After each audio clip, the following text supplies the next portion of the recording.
You know that moment when you're surrounded by people but feel completely alone. When you've just spent an hour scrolling through hundreds of posts, messages, and updates, yet somehow feel emptier than when you started. We live in the most connected time in human history. We can reach anyone, anywhere, anytime. Yet loneliness has become the epidemic of our generation. We're all linked up, but somehow disconnected from what matters most. Where in the world are you right now? If it feels right, share in the comments below. Maybe you're commuting home from another draining day, earbuds in, surrounded by strangers. Perhaps you're in your own home but feeling like a visitor in your own life. Here's what I want you to do. Find something soft, a cushion, a blanket, maybe just let your shoulders drop. Take one breath that's just for you. Not checking anything, not doing anything, just breathing. For the next few hours, let's explore something that might change everything. 2,500 years ago, Buddha discovered why we feel so lonely despite being so connected. And more importantly, he found the way home. You already have everything you need. Not in your next notification, not in someone else's approval, not in another attempt to fill that hollow feeling with more connections.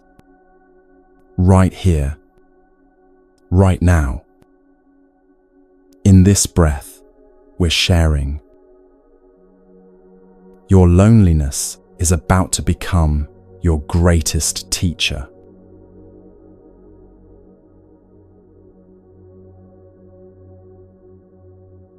Think about this for a moment. You probably have more ways to connect with people than any human in history. Your phone holds thousands of contacts, endless social media feeds, instant messaging, video calls that can reach across oceans in seconds. Yet here you are, listening to this, perhaps hoping someone might understand the particular kind of emptiness that comes with all this connection. This isn't your fault. There's nothing broken about you for feeling this way. What you're experiencing is the beautiful paradox of our time. We've mastered the technology of connection, but somehow lost the art of it. Picture this familiar scene. It's late at night, and sleep eludes you. You reach for your phone, and the blue light illuminates your face as you scroll through the lives of people you call friends. Here's someone posting photos from their weekend getaway, all smiles and sunset views. There's another person sharing a work achievement. An old friend just announced their engagement with a photo that looks magazine perfect. You double tap to like. You leave a comment with a heart emoji. You might even share something yourself, maybe that carefully chosen photo from last week, the one where you look genuinely happy. For a moment, you feel connected. The little red notification badges light up. People are responding. You exist in their digital world. But then you set the phone down, and the silence feels heavier than before. Because somewhere beneath all those connections, there's a question that keeps arising. Does anyone really know me? This scene plays out millions of times every night across the world. In homes everywhere, people of all ages and backgrounds find themselves united by this shared experience of digital connection that somehow leaves them feeling more alone than ever. The numbers tell a story that would have seemed impossible just a generation ago. We send over 60 billion messages on WhatsApp every day. We upload 4 billion hours of video to YouTube monthly. We share 95 million photos on Instagram daily. Yet surveys consistently show that loneliness has reached epidemic levels across all age groups. We live in a world where daily commutes happen in complete silence. 50 people on a train, all staring at their screens, connected to people who aren't there, while ignoring the people who are. We can tell you exactly what acquaintances had for breakfast, but we've never had a real conversation with our neighbors. Even our most intimate gatherings have been transformed. Family dinners, where everyone sits together but exists in separate digital worlds. Birthday parties, where people experience the celebration through their camera phones rather than their actual presence. Wedding ceremonies, where guests watch the ceremony through screens as they record it for later, missing the actual moment happening before their eyes. This is the tender ache of our time. We're seen constantly, photographed, tagged, mentioned, messaged. Our digital selves are witnessed by hundreds, sometimes thousands of people. Yet, we carry this profound sense of being unknown. It's like standing in a crowded room where everyone knows your name but no one knows your heart. Consider how many birthday wishes you receive each year from people who barely know your current life. Hundreds of friends can wish you well, yet when you're going through something difficult, you might struggle to find someone you feel comfortable calling. You have connections, but perhaps no real intimacy. That distinction between connection and intimacy, between being seen and being known, that's where the loneliness lives. We've created avatars of ourselves, highlight reels, carefully edited versions of our lives, and people connect with those images, those curated moments. But the messy, beautiful, vulnerable reality of who we are, that often remains hidden, even from ourselves. The pressure to maintain these digital personas has created an exhausting way of living. Every experience must be documented, every thought must be shareable, every emotion must be transformed into content. We've learned to live our lives as if we're constantly being watched, constantly being judged, constantly needing to prove our worth through external validation. Even our private moments have become public performances. We take photos of our meals, our workouts, our quiet moments, our struggles. We've lost the ability to simply experience life without immediately thinking about how to present that experience to others. The boundary between living and performing has dissolved completely. The Buddha, 2,500 years ago, described something that sounds remarkably familiar. He spoke of hungry ghosts, beings with enormous appetites and tiny mouths, never able to satisfy their hunger, no matter how much they consume. Isn't that what we've become with our digital connections? Endlessly consuming likes, shares, comments, messages, yet never quite feeling full. We check our phones on average 96 times a day. 96 times we reach for connection, for validation, for the feeling that we matter. But each time we put the device down, the hunger returns, because we're feeding the wrong part of ourselves. You might know this feeling, getting dozens of likes on a photo and still feeling empty inside. It's like drinking salt water when you're thirsty. It makes you more desperate, not less. External validation, no matter how abundant, can never satisfy our deepest need for authentic connection. The design of these platforms amplifies this problem. They're engineered to capture and hold our attention, to make us crave the next notification, the next like, the next comment. The variable reward schedule, never knowing when the next validation will come, creates the same psychological patterns found in gambling addiction. We've become trapped in feedback loops designed by teams of neuroscientists and behavioral economists. Our brains release dopamine when we post something and receive positive feedback. But like any addiction, we need increasingly higher doses to achieve the same feeling. What started as connection has become compulsion. Here's what's really happening. In our rush to connect with everyone, we've disconnected from the one person who's always with us, ourselves. We know what hundreds of acquaintances had for lunch, but we've forgotten how to sit quietly with our own thoughts. We can video chat with someone on the other side of the world, but we struggle to have a conversation with our own hearts. Think about the last time you were truly alone with yourself.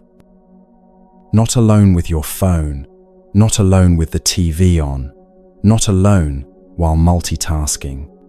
Just you, in silence, with your own presence.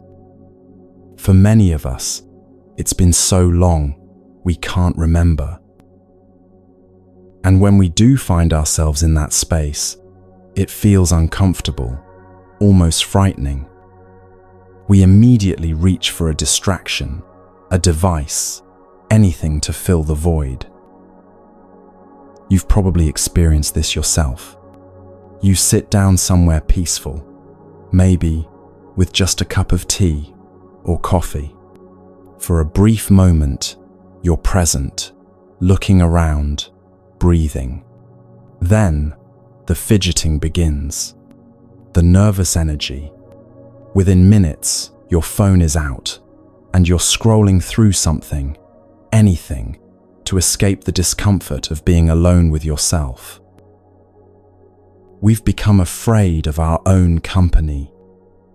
We've outsourced our entertainment, our validation, our sense of purpose to external sources. No wonder we feel lost when those sources disappear. The statistics paint a stark picture. Depression and anxiety rates have skyrocketed alongside our connectivity. The more connected we become digitally, the more disconnected we feel emotionally.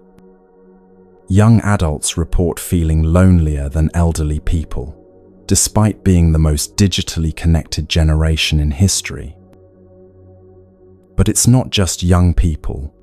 Parents find themselves competing with devices for their children's attention. Couples sit in restaurants, both staring at their phones instead of each other. Friends gather for coffee but spend more time looking at their screens than into each other's eyes. We're together but separate, connected but isolated. We live in an age of constant stimulation. Notifications ping throughout the day, demanding our attention. We've trained ourselves to respond immediately to every buzz, every chime, every red badge.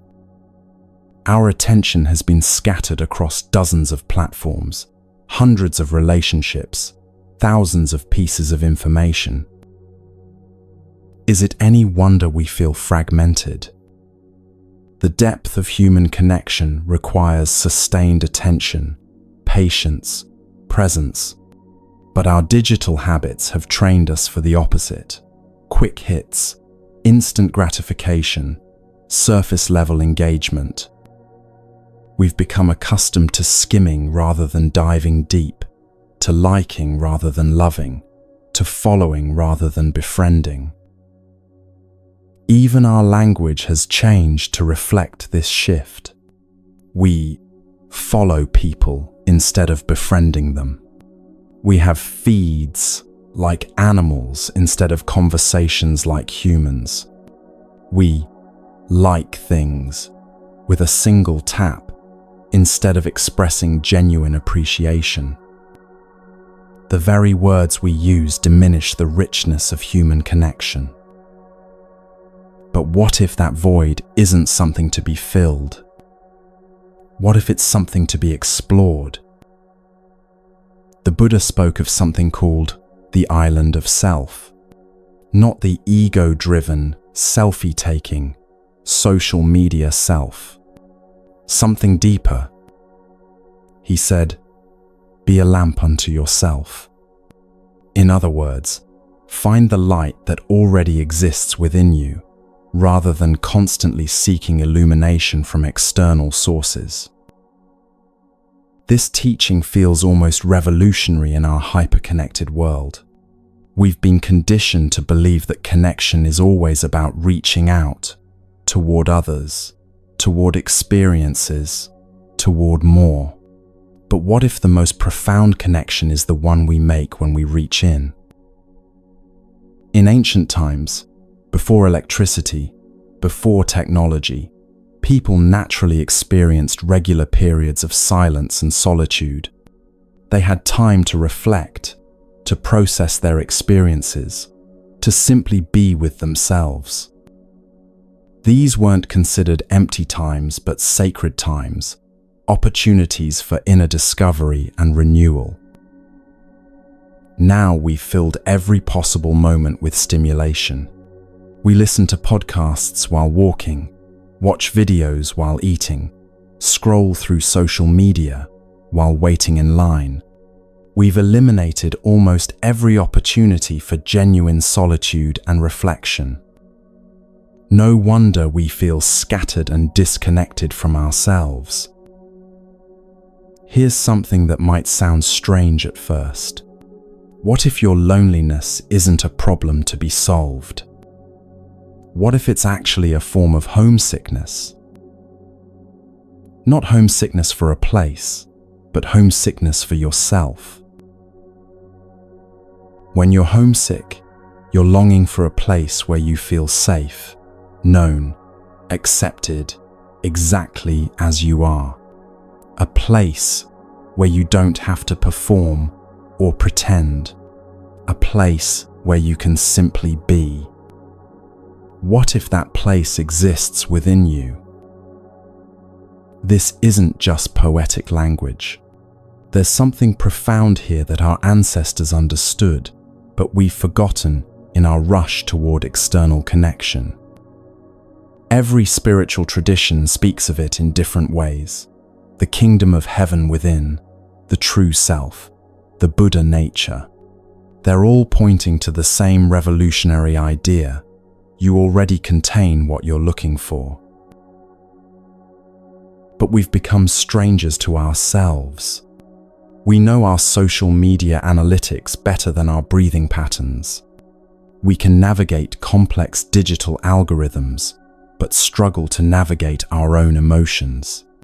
We've outsourced our sense of worth to external validation, likes, shares, comments, responses. No wonder we feel empty when the notifications stop coming. Consider how different family gatherings have become. Multiple generations sitting in the same room, but each absorbed in their individual screens. The art of conversation, of sitting together in comfortable silence, of truly being present with one another, these have become rare and precious skills. We've created a culture of continuous partial attention. We're always half present, half distracted, half listening. Even in our most intimate relationships, we struggle to give our full attention. How can we expect to feel truly connected when we're never truly present? The irony is breathtaking. We have access to more information about human connection than any generation before us.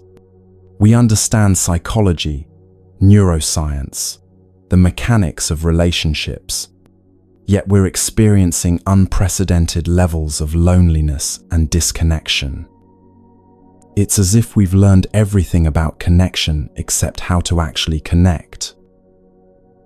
Here's what the Buddha understood 2,500 years ago that we're just beginning to rediscover. The quality of our connections with others can only be as deep as our connection with ourselves. You can't give what you don't have. You can't love others fully if you haven't learned to be at home with yourself. When you feel that familiar loneliness creeping in, whether you're scrolling through your phone late at night or sitting in a crowded place feeling invisible, there's another way to respond. Instead of immediately reaching out, try reaching in. Instead of asking, "Who can make me feel less alone?" try asking, "How can I come home to myself?" This shift in perspective changes everything. Instead of seeing loneliness as evidence that you're lacking something, you begin to see it as an invitation. An invitation to return to yourself. To remember who you are beneath all the digital noise. The most connected people aren't those with the most followers or friends. They're the ones who have learned to be comfortable in their own presence. They've discovered that the home they were seeking in all those external connections was waiting for them within. This is where the real revolution begins. Not in getting more connected to more people, but in getting connected to the one person you've perhaps been avoiding, yourself. Not the self you present to the world, but the one who exists in the quiet moments between posts, between calls, between notifications. The Buddha offered humanity a profound gift. He showed us that we don't need to fix ourselves, improve ourselves, or connect ourselves to something external to find peace. We simply need to come home, to recognize that we already are what we're seeking. This ancient wisdom speaks directly to our modern predicament. In a world that profits from our disconnection, from our constant seeking, from our perpetual dissatisfaction, the most radical act might be to simply sit still, to breathe, to come home to yourself. Let me tell you about the most beautiful teaching you'll ever encounter. It's about discovering that everything you've been searching for in all those connections, all those notifications, all those external validations, it's already here. It's been waiting patiently for your return. Are you ready to discover what you've been searching for in all those connections? Are you ready to come home?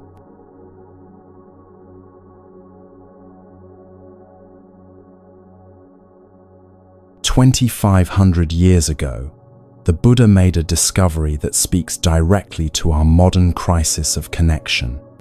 He found that home is not a place you travel to. Home is within you. There is an island, he taught, that you must return to, the island of yourself. This isn't just beautiful poetry. This is practical wisdom for anyone who has ever felt lonely in a crowded room. Loneliness has become the defining experience of our time. We feel profoundly alone, even when surrounded by people. We are, as Thich Nhat Hanh beautifully puts it, lonely together. We gather in coffee shops, in offices, in our own living rooms, each person absorbed in their individual digital world, physically present, but emotionally absent. There's a vacuum inside us that we can all feel. An emptiness that seems to grow larger the more we try to fill it with external connections. We believe instinctively that if we can just connect with enough people, receive enough messages, get enough likes and comments, this feeling of loneliness will disappear. so we reach for our devices. Technology supplies us with countless ways to stay connected. We're always plugged in, always available, always linked to someone somewhere. We check email multiple times a day, send messages constantly, post updates about our lives, expecting others to respond. We keep ourselves busy throughout the entire day with the work of connecting. But something strange happens. Despite all this connection, despite all this communication, despite all this digital togetherness, we continue to feel lonely. The emptiness doesn't go away. Sometimes it actually grows stronger. We're more connected than any generation in human history, yet loneliness has reached epidemic proportions across all age groups. Why doesn't all this connection heal our loneliness? The Buddha discovered the answer 2,500 years ago, and Thich Nhat Hanh has spent his life sharing this wisdom with our modern world. The problem isn't that we're not connected enough to other people. The problem is that we've become disconnected from ourselves. In our daily lives, we walk without knowing that we're walking. We're alive, but we don't know that we're alive. We're present in our bodies, but absent from our own experience. We are losing ourselves. We are not ourselves. This happens almost all day long. Think about your typical day. How often are you fully present to what you're actually doing? When you're walking, are you aware that you're walking? Or are you lost in thoughts about where you're going? When you're eating, do you taste your food? Or are you scrolling through your phone? When you're with people, are you really with them? Or are you thinking about what you'll say next? We've become strangers to our own lives. We've learned to live in a constant state of distraction, always somewhere else mentally than where we are physically. No wonder we feel lonely. We've abandoned ourselves. But here's where the Buddha's teaching becomes revolutionary. The solution isn't to try harder to connect with others. The solution is to stop. To sit down, to perform what Thich Nhat Hanh calls an act of revolution. When you sit down mindfully, you cut off that state of losing yourself. You interrupt the pattern of being everywhere except where you actually are. You refuse to participate, even for a few minutes, in the endless distraction that has become normal life. This is why sitting meditation is so different from everything else you might try to feel less lonely. You're not reaching for your phone. You're not trying to connect with someone else. You're not seeking external validation or stimulation. You're simply sitting down and choosing to be present with yourself. You don't need an iPhone or a computer to do this. You don't need any technology at all. You just need to sit down mindfully and breathe mindfully. In a few seconds, literally just seconds, you can connect with yourself. Your breath has been waiting for you this whole time. While you've been seeking connection everywhere else, your breath has been offering you the most intimate connection possible, the connection between your mind and your body, between your awareness and your life. When you begin to pay attention to your breathing, you immediately know what's going on. What's happening in your body right now? What emotions are you carrying? What's the quality of your thoughts? For the first time in perhaps hours or days, you're actually present to your own experience. And in that moment of presence, you make an extraordinary discovery. You are already home. Not the home you left this morning, not the place where your mail is delivered, but home in the deepest sense, at ease in your own presence, comfortable with your own company, accepting of your own experience exactly as it is. But if you're like most people, when you first turn your attention inward, you might be surprised by what you find. Home has become a mess.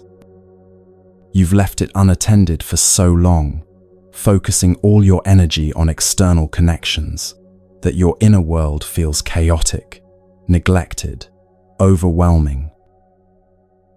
This is perfectly normal. Thich Nhat Hanh teaches that going home means accepting the situation as it is. Yes, it's a mess. Yes, you've allowed things to become scattered and neglected inside yourself. But that's okay, because you've been away for a long time. Now you're home, and you can begin to tidy up. With your mindful breathing, you begin to bring order to your inner world, not by forcing or fighting, but by simply being present. You begin to smile at everything you find inside yourself, the sadness, the fear, the loneliness, the anxiety. You allow your body to release the tension it's been carrying. The Buddha taught exactly how to do this, how to breathe in a way that releases physical tension, how to be aware of your feelings without being overwhelmed by them, how to bring the same kindness to your inner world that you would offer to a dear friend. When you become aware of your loneliness, instead of trying to escape it or fix it, you can learn to greet it like an old friend. My dear loneliness, you might say silently, I know you are there. I am here to take care of you. This isn't just a meditation technique. It's a way of making peace with your own experience. You can do the same with fear, with sadness, with anxiety. Instead of seeing these feelings as problems to be solved or emotions to be avoided, you can recognize them as parts of yourself that need attention. Like a wounded child who has been waiting for someone to notice their pain, these feelings just need to be acknowledged, held with tenderness. There's a wounded child in each of us.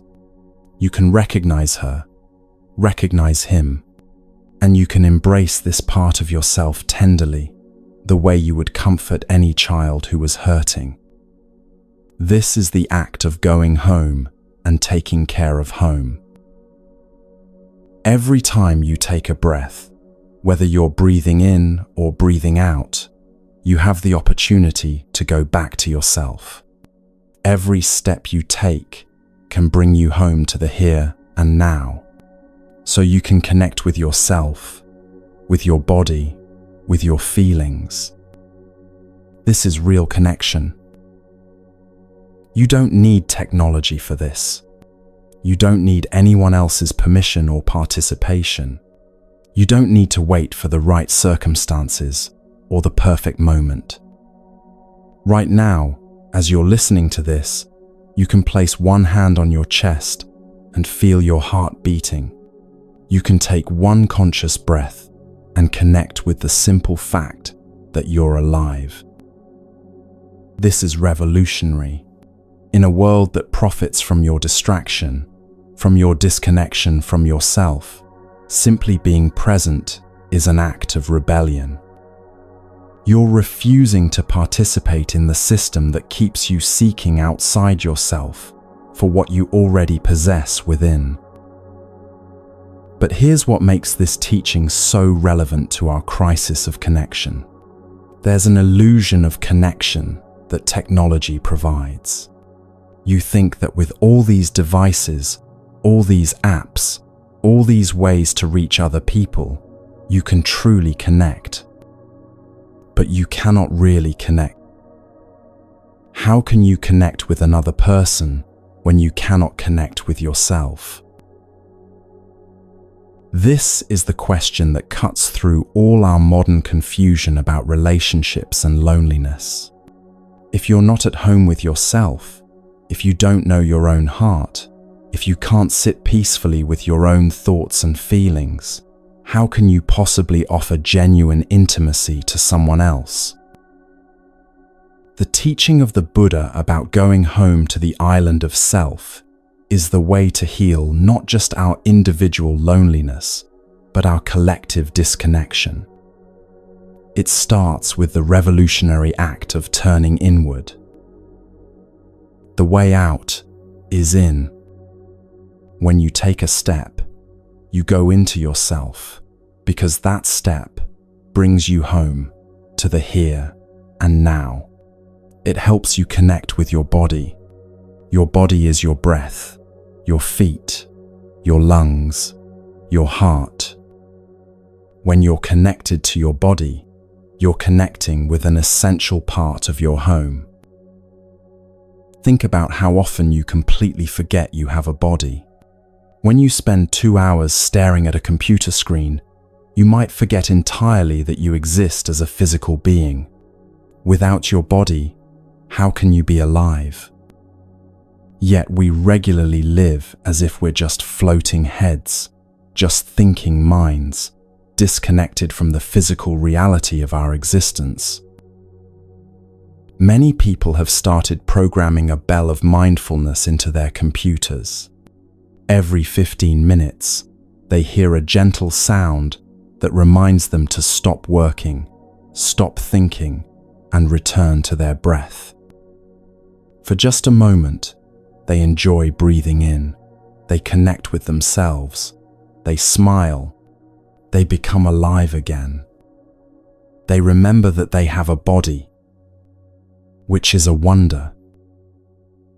Your body is indeed a wonder, and connection is, first of all, connection with your body. Then there are your feelings, whether sadness or anger or loneliness. These feelings are you. You connect with them through your mindful breathing. You smile to your feelings and say, "Don't worry, I'm home. I will take care of you." You embrace your feelings with tenderness, whether they're fear or anger or loneliness. This is what it means to be a home for yourself. The Buddha said, "Be an island unto yourself." Taking refuge in the island of yourself, this is the practice he recommended. But this doesn't mean isolation. It means becoming so grounded in your own presence that you're no longer desperately seeking completion from others. When you walk from the parking lot to your office, why don't you go home with every step? Why continue to think, to worry, to suffer when every step can bring you home? You can walk like a Buddha, act like a free person. This is possible. You can recover yourself. You can connect with yourself with every step. Every step brings you freedom when you're present to it. And here's the beautiful truth about this practice. Once you find a home for yourself, you can help your partner find theirs. Because your partner is also lonely. They're also looking for a home, for warmth, for safety. But now that you have a home within yourself, you can go to them from a place of fullness rather than emptiness. Since you have a home, you're in a position to help them find their home too. You're confident because you know how to connect with yourself, how to create a sense of home within yourself. That confidence, that groundedness, will inspire them to do the same. They can find a home in you because you've found a home in yourself. They can lean on your stability while they build their own inner sanctuary. But before you can help anyone else, you must help yourself. You must connect with yourself. Without this first step, The second step of genuinely connecting with others is not possible. This is what the Buddha discovered under the tree, and what Thich Nhat Hanh has spent his life teaching our modern world. We don't really need an iPhone or any device to connect with another person. What we need are eyes that can look with compassion. Even if the other person is not in the same town, you can connect easily because you are already yourself. You are already home. Whatever you say, whatever you think from this grounded place will help them recover themselves. And when they become able to go back to themselves, your relationship becomes a real relationship. Because both of you have found home within yourselves. When you come together from this place, you find home in each other at the same time as you find it in yourselves. This creates what Thich Nhat Hanh calls a collective home. There's a home here in you, a home here in them, and a home that exists in the space between you. This collective home becomes the foundation for everything else. If you want to help society, if you want to help your community, if you want to make a difference in the world, you have to start here, with yourself, with coming home to your own presence. When you have a true home within yourself, you have happiness, you have safety, you have fulfillment. And then you're in a condition to go to others, whether they're individuals, groups, or society as a whole. This is the way prescribed by the Buddha. Everything begins with yourself. The teaching is very clear. Every breath, every step, every moment of sitting, every act, like drinking tea or cleaning your home, when done in mindfulness, helps you to go home and to enjoy the wonders of life around you and within you. Your body is a wonder. The natural world around you, the hills, the streams, the sky, these are all wonders. They have the power to heal when you're present enough to receive them. But first, you must come home to yourself. But here's the tender part that makes this practice so healing for our modern loneliness. When you first sit down and turn your attention inward, you might meet the parts of yourself that have been waiting for your love for a very long time.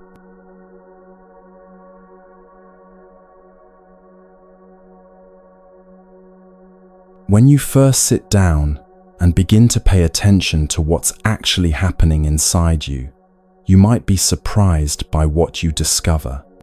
After spending so much time focused outward, on other people's lives through social media, on external problems and achievements, on the endless stream of information demanding your attention, turning inward can feel like entering a room you haven't visited in a very long time. What you find there might not be what you expected. Instead of peace or emptiness or spiritual bliss, you might encounter something much more human, much more tender. You might meet the parts of yourself that have been waiting patiently for your attention. This is where the Buddha's teaching becomes deeply practical and beautifully healing. He taught us not just to be aware of our breathing, but to become aware of our feelings. Your feelings of loneliness, of sadness, of fear, of anxiety. And instead of trying to push these feelings away, or fix them or distract yourself from them, he offered a revolutionary approach. Smile to them. Imagine greeting your difficult emotions the way you would greet an old friend who has traveled a long distance to see you, with recognition, with warmth, with a genuine welcoming presence. I'm aware of my feeling of loneliness, you might say silently to yourself. I'm aware of my sadness, my fear, my anxiety. And then, remarkably, I smile to these feelings. This isn't about putting on a fake smile or pretending to be happy when you're not.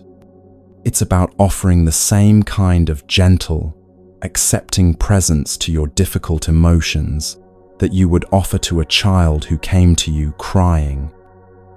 You wouldn't tell the child to stop crying or that their feelings were wrong. You would simply be present with them, acknowledging their pain with tenderness. The Buddha taught us to say to our feelings, "My dear loneliness, I know you are there. I am here to take care of you." These aren't just pretty words. They represent a complete transformation in how we relate to our inner experience. Think about how radical this is. In a culture that constantly tells us to be positive, to think happy thoughts, to overcome our negative emotions, here's an ancient teaching that says, welcome them in. Make space for them. Treat them like honored guests who have something important to tell you. You make peace with your loneliness. You make peace with your fear.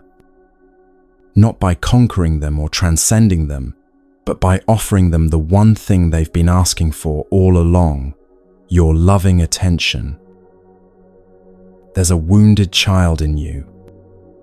This isn't metaphorical or psychological jargon. It's a direct recognition of the part of yourself that carries the accumulation of all the times you felt unseen, unheard, misunderstood, or alone. You can recognize her. You can recognize him. And you can embrace this wounded child tenderly in your arms. This embrace isn't something you do once and then you're finished. It's the ongoing act of going home and taking care of home. Every time you return to mindful breathing, every time you pause and check in with yourself, you're offering this inner child the attention they've been seeking in all those external connections. When you first encounter this wounded part of yourself, you might be overwhelmed by how much pain is stored there, how much loneliness has accumulated over years of looking outside yourself for validation, for love, for the feeling of being truly known. This is perfectly normal. This is what happens when we've left home for a long time. Going home means accepting the situation as it is. Yes, it's a mess. Yes, there's accumulated sadness, fear, anxiety, loneliness. But you accept this because you recognize that you've been away for a long time. You've allowed things to happen like this at home, not because you're bad or wrong, but because you simply didn't know there was another way. Now you're home, and you can begin to rearrange everything.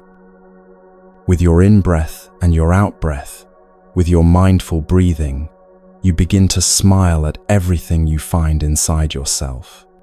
You begin to tidy up your inner home, not through force or criticism, but through presence and acceptance. The Buddha told us exactly how to do this, how to breathe in and how to release the tension in our bodies. This isn't just about relaxation, it's about learning to be present with your physical experience in a way that naturally allows healing to occur. You allow your body to release the tension where everything has been written down. Your body holds the memory of every time you felt lonely in a crowd, every time you reached for your phone seeking connection but found only temporary distraction, every time you smiled on the outside while feeling empty on the inside. All of this is stored in your muscles, in your breathing patterns, in the way you hold yourself throughout the day. But your body also knows how to heal. When you offer it your mindful attention, when you breathe with awareness and allow your breath to flow naturally, your body begins to release what it no longer needs to hold. The tension starts to dissolve, not because you're forcing it to relax, but because you're finally providing the safety and presence your body needs to let go. This is why mindful breathing feels different from other relaxation techniques. You're not trying to achieve a particular state or force your body to behave in a certain way. You're simply offering your kind attention to whatever is actually happening right now. And in that attention, in that acceptance, natural healing begins to occur. Your breathing becomes like a gentle hand stroking the forehead of that wounded child within you. Each in-breath says, "I see you." Each out-breath says, "You're safe now." This isn't something you need to think or visualize. It happens naturally when you breathe with awareness and kindness. Sometimes, when you first begin to offer this kind of attention to your inner world, you might find that emotions rise to the surface more intensely than usual. You might feel like crying for no apparent reason, or feel waves of sadness or loneliness that seem to come from nowhere. This isn't a sign that something is wrong, it's a sign that something is finally right. These emotions aren't new. They've been there all along, beneath the constant activity and distraction. Now that you're finally present enough to feel them, they can begin to move through you and transform. Your tears, when they come, are just love, with nowhere to go, finally finding a way to flow.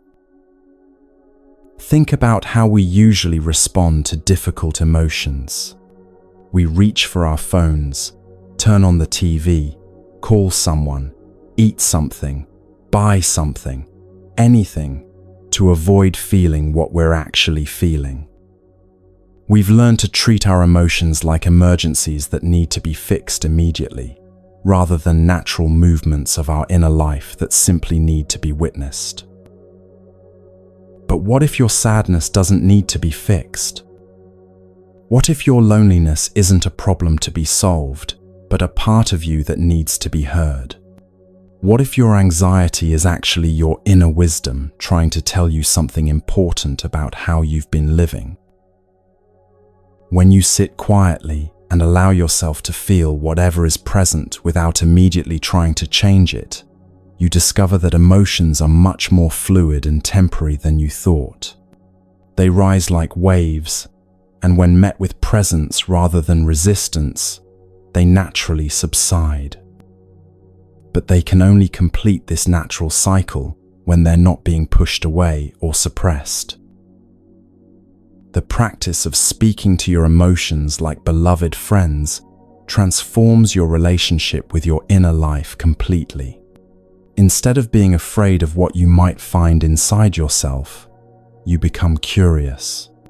Instead of treating your difficult emotions like enemies to be defeated, you treat them like messengers carrying important information. "Hello, my dear loneliness," you might say silently when you feel that familiar ache arising. "I see you there. I know you've been waiting for my attention. I'm here now. Tell me what you need." You might be surprised by what your loneliness has to say when you finally give it a chance to speak. It might tell you that it's tired of all the surface-level connections and is actually longing for deeper intimacy, starting with intimacy with yourself. It might reveal that it's not asking you to find more people to connect with, but to connect more deeply with the people already in your life. Or it might simply want to be held for a while, acknowledged for the difficult job it's been doing trying to get your attention. Your anxiety might have something equally important to share. It might be trying to tell you that you've been moving too fast, trying to do too much, living in a way that doesn't honor your natural rhythms and needs. It might be pointing out that you've been so focused on pleasing others that you've lost touch with what actually brings you joy and peace. Your sadness might be grieving all the moments you've missed while distracted by your devices, all the opportunities for real connection you've passed by while seeking connection online. Or it might be mourning the loss of the simpler life you once knew, before constant connectivity became the norm. This grief is natural and healthy. It shows that you still remember what genuine presence and connection feel like. The wounded child within you has been carrying all of this for a very long time. All the accumulated moments of feeling unseen in a world that seems to notice everything except what really matters. All the times you felt lonely despite being surrounded by ways to connect. All the experiences of reaching out for authentic relationship but finding only digital facsimiles. This child doesn't need you to fix their pain or make it go away. They just need you to acknowledge that it's real, that their feelings make sense, that they're not asking for too much when they want to feel truly known and loved. They need you to sit with them for a while without trying to cheer them up or talk them out of what they're feeling. When you embrace this wounded child tenderly in your arms, you're not being dramatic or self-indulgent. You're offering yourself the same compassion you would naturally offer to any child who was hurting. You're providing the loving presence that this part of you has been seeking in all those external connections that never quite satisfied. This is the act of going home and taking care of home. Not the home where your mail is delivered, but the home of your own heart, your own inner life, your own precious existence.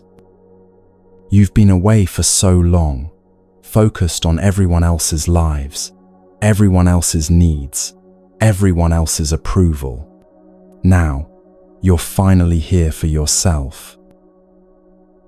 Every time you take a breath, whether you're breathing in or breathing out, you have the opportunity to go back to yourself, to check in with that child within you and ask, how are you doing right now? What do you need from me? How can I take better care of you? Every step you take, if done mindfully, brings you home to the here and now so that you can connect with yourself, with your body, with your feelings.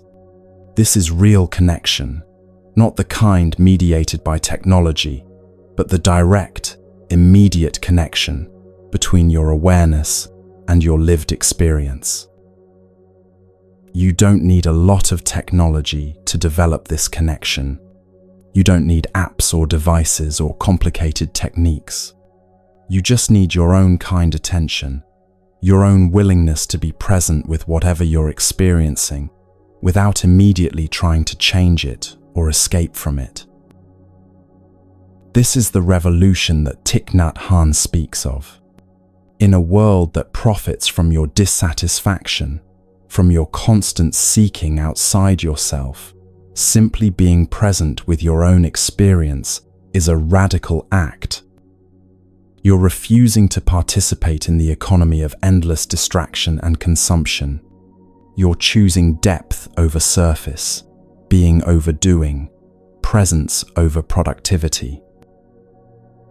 When you first begin this practice, you might notice how much resistance you encounter, not from the practice itself, but from the habits of mind that have kept you seeking externally for so long. Your mind might immediately start making lists of things you should be doing instead of sitting quietly. You might feel guilty for taking time to simply be with yourself. You might feel like you're being selfish or unproductive. These thoughts are completely normal. They're the voice of a culture that has taught you that your worth comes from what you do, rather than who you are, from how much you accomplish, rather than how present you can be. But you can smile to these thoughts too, recognizing them as old habits that don't serve you anymore. The practice of mindful breathing naturally teaches you patience with yourself. When your mind wanders, and it will, constantly, you don't judge yourself or think you're doing something wrong. You simply notice that your attention has drifted and gently bring it back to your breath. This returning is the practice. This gentle redirection is how you learn to be kind to yourself. Each time you notice your mind has wandered and bring your attention back to your breathing, you're strengthening your ability to come home to yourself. You're developing what might be called emotional muscles, the capacity to be present with whatever arises without being overwhelmed by it. You're learning that you can feel difficult emotions without being destroyed by them. Your breath becomes your teacher in this process of emotional healing. It shows you how to be present without forcing, how to be gentle without being passive, how to allow without being indifferent. Every breath demonstrates acceptance, accepting this moment, this feeling, this experience, exactly as it is right now. And in that acceptance, something beautiful happens. The emotions you've been running from, the feelings you've been trying to fix or escape, begin to relax when they're finally met with presence rather than resistance. They soften under the warmth of your attention, like ice melting in sunlight. Your loneliness, when touched by your own compassionate presence, begins to reveal its hidden nature. It's not actually emptiness, it's spaciousness. It's not isolation, it's freedom. It's not something missing, it's something complete, waiting to be recognized. The very feeling that drove you to seek connection everywhere outside yourself transforms into a doorway leading you home. This transformation doesn't happen because you forced it or manipulated it in any way. It happens naturally when difficult emotions are finally met with the loving attention they've been asking for all along. It's like a child who stops crying not because they've been distracted or bribed, but because someone has finally stopped to listen to what they were trying to say. The mess you find inside yourself when you first turn inward isn't evidence that you're broken or behind or doing life wrong. It's simply what accumulates when we live disconnected from our own inner world for extended periods. Just as a house gets dusty when no one's been taking care of it, our inner life gets cluttered when we've been focused exclusively outward. But houses can be cleaned, and inner worlds can be tended, with patience, with kindness, with the simple practice of showing up regularly to see what needs attention. You don't have to fix everything at once, or become perfectly peaceful overnight. You just have to be willing to be present with yourself as you are right now. This presence, this simple willingness to be here with yourself, without demanding that you be different, is perhaps the most healing force available to human beings. It's what that wounded child within you has been waiting for all along. Not someone else's presence, but your own. Not external validation, but internal recognition. Not rescue from their feelings, but companionship with them. When you offer this gift to yourself, the gift of your own loving attention, you discover that you've been carrying the solution to your loneliness with you everywhere you go. You've never been without it. You've only forgotten where to look. And something magical happens when you begin to consistently offer this kind of presence to your own inner world. The healing doesn't stay contained within you. It begins to radiate outward, touching every relationship in your life, every interaction you have, every connection you make.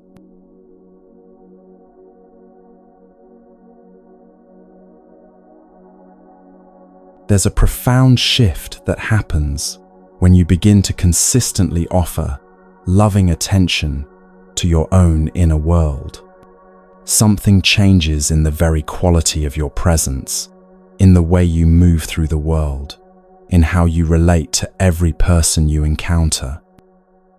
You discover a secret that the Buddha understood deeply. The quality of your connections with others can only be as deep as your connection with yourself. This isn't just spiritual philosophy, it's practical wisdom that you can test in your own experience.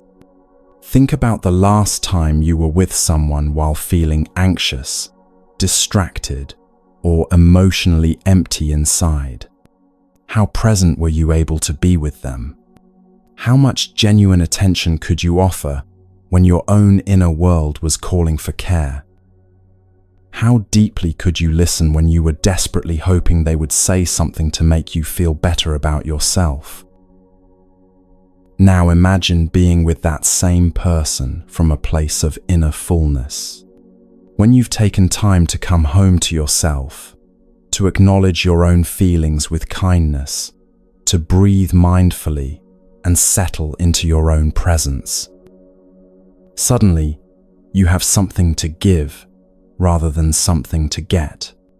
You can listen without agenda, love without neediness, be present without performing. This is the beautiful truth that transforms everything about how we understand relationships and connection. You can only love others as much as you love yourself. Not because you're being selfish, but because love isn't something you extract from others.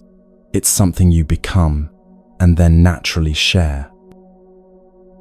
When you haven't learned to be at home with yourself, every relationship becomes a form of seeking. You might not be conscious of it, but you're constantly looking for the other person to validate you, to make you feel worthy, to fill the emptiness you feel inside. You're not really seeing them, you're seeing what you hope they can do for you.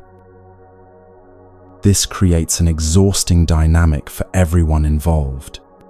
The other person feels the pressure of being responsible for your emotional well-being.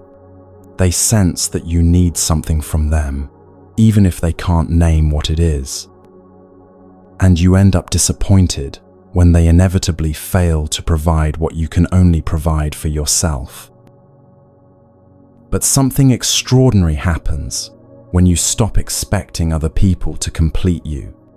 When you've done the inner work of coming home to yourself, of learning to sit peacefully with your own thoughts and feelings, of becoming your own source of comfort and validation, then your relationships become gifts rather than necessities.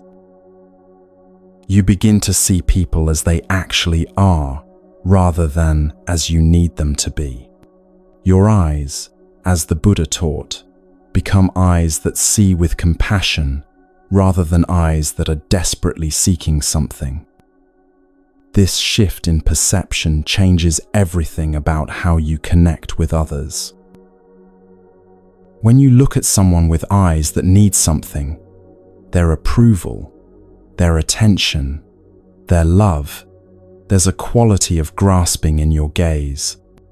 The other person can feel this, even if they can't articulate it. They sense that you're not really interested in who they are, but in what they can provide for you. It makes them want to protect themselves, to hold back, to keep their distance. But when you look at someone with eyes that see with compassion, when you're already full and grounded and at home within yourself, something completely different happens. Your gaze becomes a gift rather than a demand. The other person feels seen and appreciated for who they are, rather than judged by what they can offer you. They feel safe to be themselves, because they sense that you're not trying to change them or get something from them. This is what the Buddha meant when he taught about right relationship, not relationships based on mutual neediness or the exchange of emotional services, but connections that arise naturally when two people who have found their own inner home choose to share that home with each other. The confidence that comes from having established this inner sanctuary is unlike anything that external achievements can provide. It's not the brittle confidence that depends on being better than others or having more than others. It's the quiet confidence that comes from knowing you can be okay, no matter what happens around you. Because you've learned to come home to yourself. This confidence is deeply attractive to others, but not in a way that feeds the ego. People are naturally drawn to those who are genuinely at peace with themselves, because such people offer something rare, a non-demanding presence. They don't need you to be different than you are in order for them to feel okay about themselves. In their presence, you can relax and simply be. When you have found a home for yourself, you become capable of helping others find theirs, not by trying to fix them or save them or tell them what to do, but simply by being an example of what it looks like to be at peace with your own existence. Your groundedness becomes an invitation for others to find their own ground. The Buddha taught that we are all interconnected, that our individual healing contributes to the healing of everyone around us. This isn't just a beautiful metaphor, it's something you can observe directly in your relationships. When you're anxious and scattered, the people around you tend to become anxious and scattered. When you're peaceful and present, that peace naturally spreads to others. Your partner, your friends, your family members, they're all seeking the same thing you are. They want to feel at home in their own lives, safe in their own skin, worthy of love and belonging. But most people don't know how to provide this for themselves, so they look to others to provide it for them. When you've learned to be a home for yourself, you can go to your partner from a place of fullness rather than emptiness. Since you have a home within yourself, you're in a position to help them find their home too. You're confident because you know how to connect with yourself, how to create inner peace and stability. That confidence, that groundedness, naturally inspires others to develop the same capacity. They can find temporary refuge in your stability while they learn to build their own. But this is very different from becoming dependent on you for their emotional well-being. When you're truly grounded in yourself, you naturally encourage others to find their own ground rather than leaning on yours indefinitely. This is how real love works. It's not about finding someone to complete you, but about becoming complete enough within yourself that you can love without attachment, give without resentment, be present without agenda. Love isn't what you get from others, it's what you become and then naturally express. Before you can genuinely help anyone else, you have to help yourself. You have to connect with yourself first. Without this foundation, without this inner home, your attempts to love and support others will be tainted by your own unmet needs. You'll unconsciously be seeking from them what you haven't learned to provide for yourself. But when you have established this connection with yourself, when you've learned to come home to your own presence, then the next step becomes not just possible, but natural. You can connect with others from a place of genuine abundance rather than hidden neediness. You have something real to offer because you've found something real within yourself. You don't really need technology to create this kind of deep connection with another person.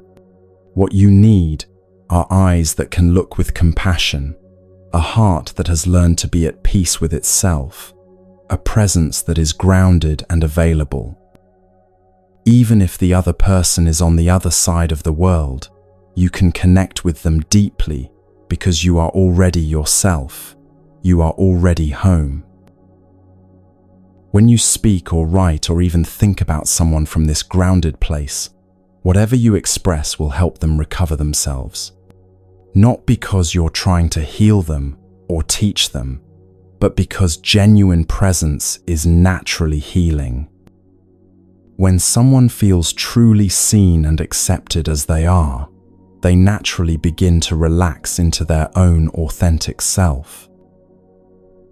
And when they become able to return to themselves, to find their own inner home, then your relationship becomes something entirely new. Instead of two people trying to get something from each other, you become two people who each have their own inner sanctuary and choose to share the abundance that flows from that grounding. This creates what Thich Nhat Hanh calls a collective home. There's your home, your individual connection to your own presence, your own breath, your own peaceful center. There's their home, their own relationship with themselves, their own capacity for inner peace and self-acceptance. And then there's the home you create together, the sacred space that emerges when two grounded people come together, without neediness, without agenda, simply to share the fullness of who they are. This collective home becomes the foundation for everything else in the relationship. Decisions are made from wisdom rather than fear. Conflicts are approached with curiosity rather than defensiveness. Each person can be fully themselves because they don't need the other person to be different in order to feel okay. They can love each other's humanity, including the difficult parts, because they've learned to love their own. This kind of relationship becomes a source of healing not just for the two people involved, but for everyone who witnesses it. Others can see what's possible when love flows from fullness rather than emptiness, when connection arises from strength rather than neediness. It becomes a living example of what human relationships can be when they're grounded in something deeper than mutual dependence. The ripple effects of this transformation extend far beyond your immediate relationships. When you interact with strangers, the barista at your coffee shop, the person sitting next to you on the bus, the colleague you barely know, they feel something different in your presence. They sense that you're not trying to get anything from them, not judging them, not needing them to perform or impress you. In that space of non-demanding presence, they can relax and simply be themselves. This is how individual healing becomes collective healing. Each person who learns to come home to themselves becomes a source of healing in the world, simply by being genuinely present and accepting with others. You don't have to try to save the world or fix society. You just have to become someone who has found peace within themselves and naturally shares that peace with everyone you encounter. The Buddha understood that this is how real change happens, not through force or manipulation or trying to control others, but through the quiet influence of people who have found their inner home and live from that groundedness. Their very presence becomes an invitation for others to remember their own capacity for peace and wholeness. This doesn't mean you become passive or indifferent to suffering in the world. In fact, the opposite happens. When you're no longer driven by your own unmet needs, you become much more available to respond skillfully to the needs of others.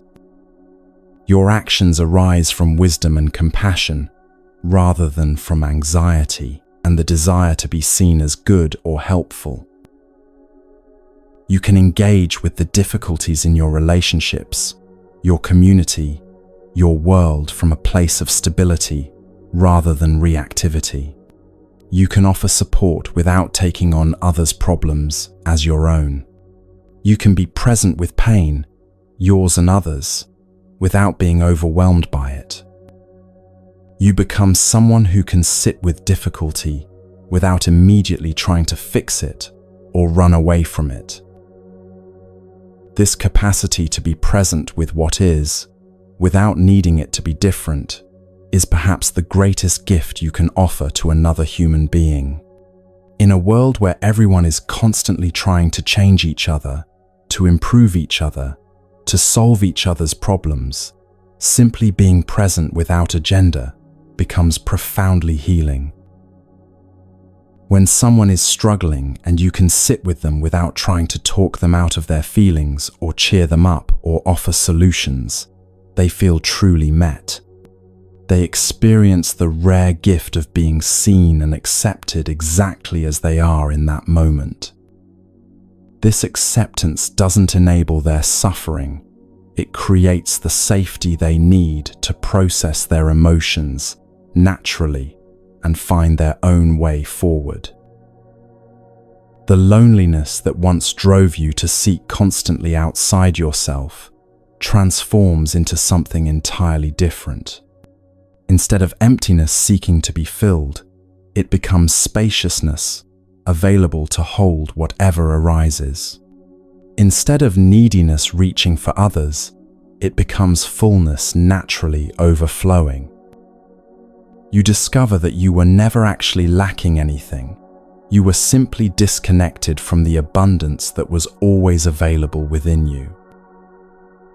This is the secret to never feeling lonely again, even when you're alone. It's not that you stop having difficult emotions or challenging experiences. It's that you learn to be good company for yourself. You become someone you genuinely enjoy spending time with. Your own presence becomes a source of comfort and stability, rather than something to escape from. When you reach this place of genuine self-acceptance and inner peace, solitude becomes a gift rather than a punishment. You can sit quietly with yourself without immediately reaching for distractions. You can take walks alone and actually enjoy your own company. You can go to movies by yourself, eat meals alone, travel solo, not as acts of defiance or independence, but simply because you genuinely like being with yourself. This doesn't mean you become antisocial or no longer value connection with others. In fact, the opposite happens. Because you're no longer desperately seeking from others what you can provide for yourself, your relationships become more authentic, more relaxed, more joyful. You can enjoy people's company without needing them to fill any emptiness in you. You can love them without trying to control them or change them. And when you do choose to be alone, that solitude becomes a time of communion with yourself, rather than isolation from others. You're not alone in the sense of being cut off or abandoned. You're alone in the sense of being whole and complete unto yourself.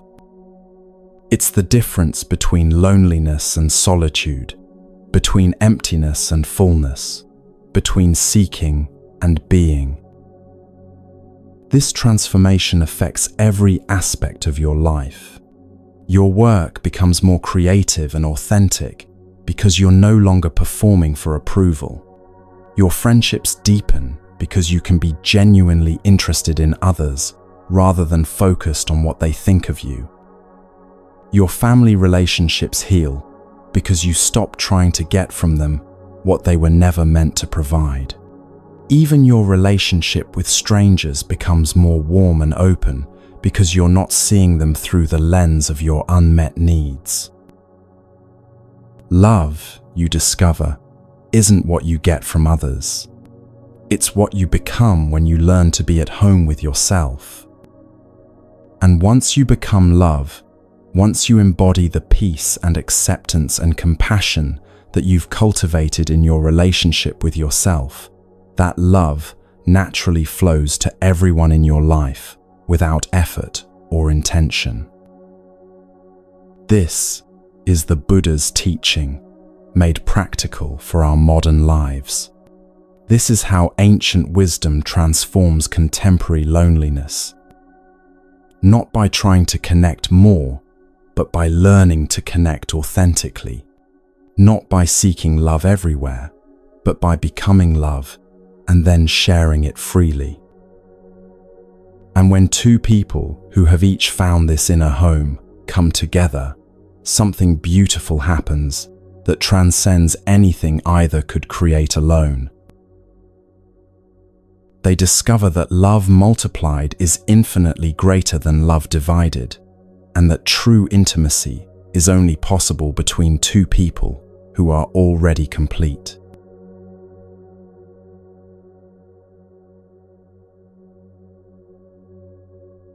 There's a practice so simple, so available, so integrated into your daily life that you might overlook it entirely. Yet, it has the power to transform every moment of movement into a homecoming, every journey into a meditation, every ordinary day into a sacred experience. The Buddha taught that every time you make a step, whether you are breathing in or breathing out, you can go back to yourself. Every step brings you home to the here and now, so that you can connect with yourself, your body, your feelings. This isn't a special practice you need to set aside time for or learn complicated techniques to master. It's something you can begin right now, wherever you are, with whatever step you take next. Think about how many steps you take in a typical day, from your bed to the bathroom in the morning, from your car to your office, through the grocery store, around your home, up and down stairs. Thousands of opportunities to come home to yourself, and most of the time, you're mentally somewhere else entirely. When you walk from the parking lot to your office, the Buddha asks, why don't you go home with every step? Why continue to think, to worry, to suffer, when every step can bring you home? You can walk like a Buddha, act like a free person. This is not only possible, it's your birthright. Imagine transforming your daily commute from a time of stress and mental chatter into a journey of return to yourself. Instead of spending those minutes lost in worry about the day ahead or replaying yesterday's conversations, you could use that time to reconnect with your own presence, your own aliveness, your own capacity for peace. The practice is beautiful in its simplicity. As you walk, you simply pay attention to the fact that you are walking. You feel your feet making contact with the ground. You notice the rhythm of your steps, the movement of your legs, the gentle swaying of your body as you move through space. You coordinate your breathing with your walking, allowing each step to bring you more fully into the present moment. You're not trying to walk differently or achieve any particular state. You're simply becoming aware of what you're already doing. Walking mindfully means walking with awareness, with presence, with the recognition that this simple act of moving through the world is actually quite miraculous. Your body knows how to walk. It learned this complex coordination of muscles and balance and forward momentum when you were very young, and now it performs this miracle automatically, without your conscious direction. When you walk mindfully, you're appreciating this gift, acknowledging the wisdom and capability of your physical form. Every step says, I am here. I am home. Not home in the sense of a particular location, but home in the sense of being fully present to your own life, fully inhabiting your own experience. Each footfall becomes an affirmation of your existence, your aliveness, your precious opportunity to be conscious in this moment. When you first begin walking this way, you might be surprised by how quickly your mind wants to drift away from the simple experience of walking. This is completely normal. Your mind has been trained to be everywhere except where you actually are. But each time you notice your attention has wandered and gently bring it back to your steps, you're strengthening your capacity to be present with your life as it's actually happening. The beauty of walking meditation is that it integrates seamlessly into your existing routine. You don't need to find extra time in your schedule or create special conditions. Every time you move from one place to another, you have an opportunity to practice coming home to yourself. The walk from your car to the store, from your desk to the bathroom, from the kitchen to the bedroom, all of these become invitations to presence. You can practice this while walking in nature, and the natural world will support your return to yourself. The trees, the sky, the earth beneath your feet, these are all expressions of the same life force that animates your own body. Walking mindfully in nature can feel like a conversation between your awareness and the awareness that permeates everything around you. But you can also practice walking meditation in the most urban environments. Walking through a busy city, surrounded by traffic and crowds and noise, can become an opportunity to find inner stillness amidst outer chaos. Your mindful steps become an anchor of peace in a world of constant movement and stimulation. The rhythm of walking naturally supports the rhythm of breathing. You might find that you naturally breathe in for 2 or 3 steps, then breathe out for the same number of steps. This coordination between movement and breath creates a natural meditation, a moving prayer, a walking practice of returning to life. You recover yourself with every step. You are no longer losing yourself in mental projections about the future or regrets about the past. You connect with your body. You connect with your feelings with every step. And every step brings you freedom. Freedom from the mental prison of constant thinking. Freedom from the anxiety of always being somewhere other than where you are. This practice transforms your relationship with your body in profound ways. Most of the time, we treat our bodies as vehicles for getting our heads from one place to another. We ignore physical sensations unless they become uncomfortable enough to demand attention. We spend hours focused on screens, completely disconnected from the physical reality of our existence. Your body is your oldest, wisest friend. It has been with you since the moment you were born, faithfully supporting your life, automatically managing thousands of complex processes that keep you alive and healthy. It has carried you through every experience you've ever had, held every emotion you've ever felt, been the vessel for every moment of joy and sorrow in your life. When you spend 2 hours working on your computer, Thich Nhat Hanh observes, you might forget entirely that you have a body. Without your body, how can you be alive? Yet, this disconnection from our physical existence has become so normal that we barely notice it anymore. This is why many people have begun programming a bell of mindfulness into their computers. Every 15 minutes, they hear a gentle chime that reminds them to stop working, stop thinking, and return to their breath. For just a moment, they enjoy breathing in. They connect with themselves. They smile. They become alive again. They remember that they have a body, which is a wonder. Your body is indeed a wonder.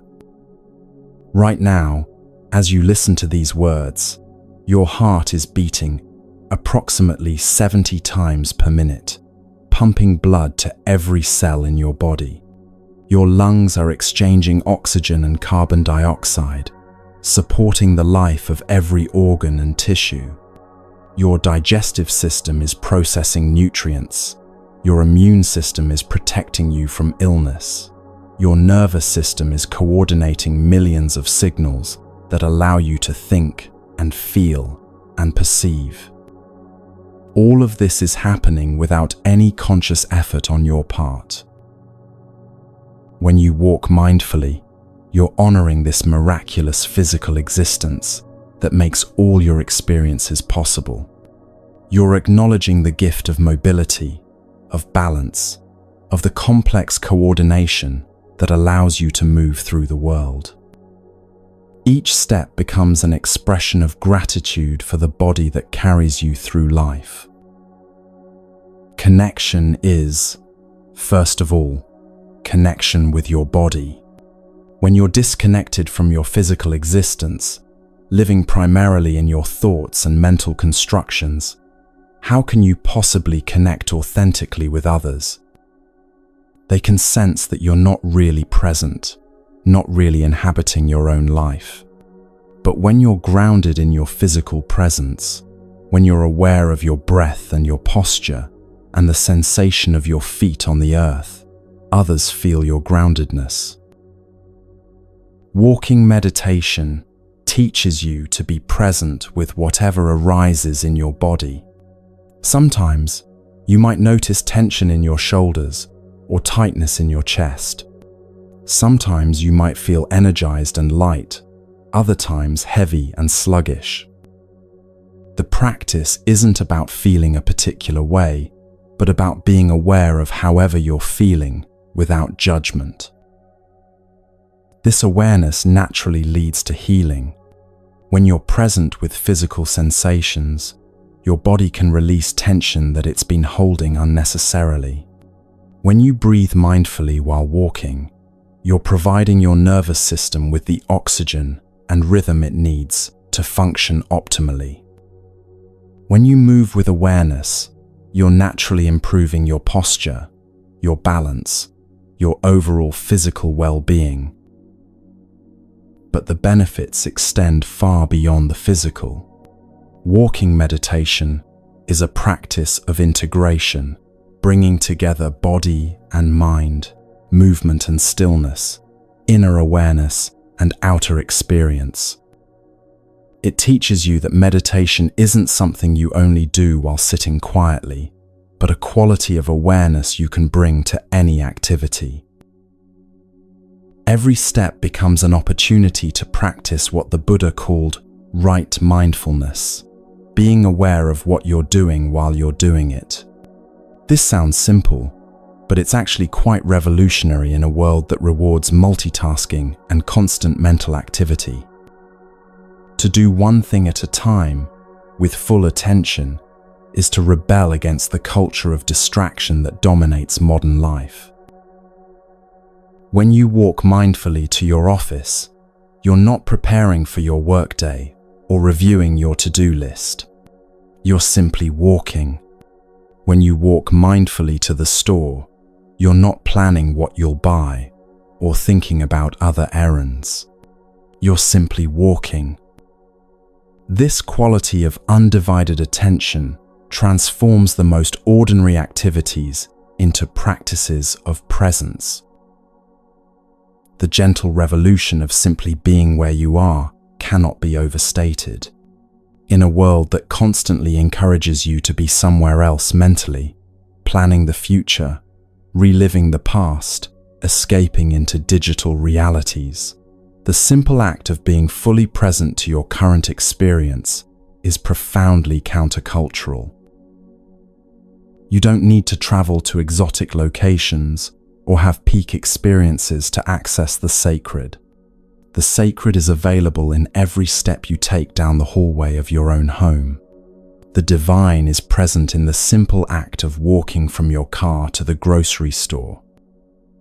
Every moment offers you the opportunity to wake up to the miracle of your own existence.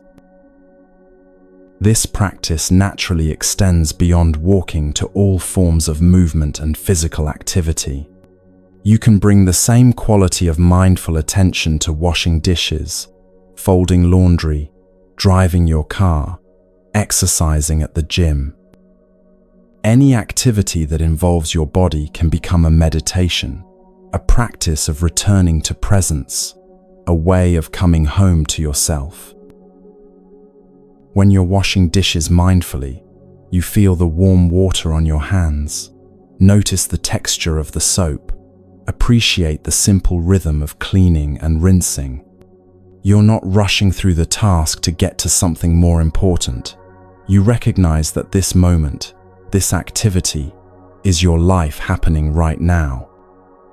The dishes become your teachers, showing you how to be fully present to whatever you're doing.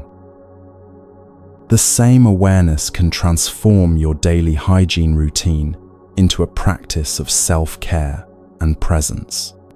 Brushing your teeth becomes an opportunity to appreciate your body and take care of it mindfully. Showering becomes a meditation on cleansing and renewal. Getting dressed becomes a moment to appreciate the body that carries you through life and the clothes that provide warmth and protection. Even mundane activities like waiting in line or sitting in traffic can become opportunities to practice presence. Instead of feeling frustrated by these delays, you can use them as reminders to return to your breath, to notice your body, to appreciate the simple fact that you're alive in this moment.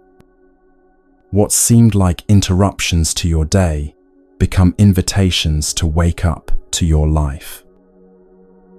The 15-minute bell practice that Thich Nhat Hanh describes can be adapted to any form of reminder that works for your lifestyle. You might set gentle alarms on your phone or use natural cues like every time you hear a bird singing or see a red car. The specific trigger doesn't matter. What matters is creating regular opportunities throughout your day to stop, breathe, and return to presence. Each time you respond to these reminders, you strengthen what might be called your presence muscle. Just as physical exercise gradually builds strength and endurance, regularly returning to mindful awareness gradually builds your capacity to remain present even in challenging circumstances. You become someone who can stay grounded in the midst of chaos, centered in the face of difficulty, peaceful, regardless of external conditions. This doesn't mean you become passive or indifferent to what's happening around you. In fact, the opposite occurs. When you're truly present, you become much more responsive to what each situation actually requires. You act from wisdom rather than reactivity, from clarity rather than confusion, from love rather than fear. Walking meditation specifically teaches you that you can be peaceful while in motion, centered while actively engaged with the world. This is crucial for modern life, where most of us spend very little time sitting still, but many hours moving from one activity to another. If you can only find peace when you're sitting quietly, then peace becomes a rare and precious commodity, available only under special circumstances. But when you learn to walk as a meditation, to move through your day as a practice of presence, then peace becomes as available as your next step. You carry your sanctuary with you wherever you go. You don't need to wait for the right conditions or the perfect moment. You can come home to yourself with your very next breath, your very next step. This transforms your entire relationship with time and space. Instead of seeing your day as a series of tasks to complete or places to get to, you begin to see it as a series of opportunities to be present, to connect with yourself, to appreciate the gift of being alive.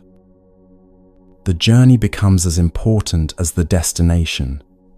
Actually, the journey becomes the destination.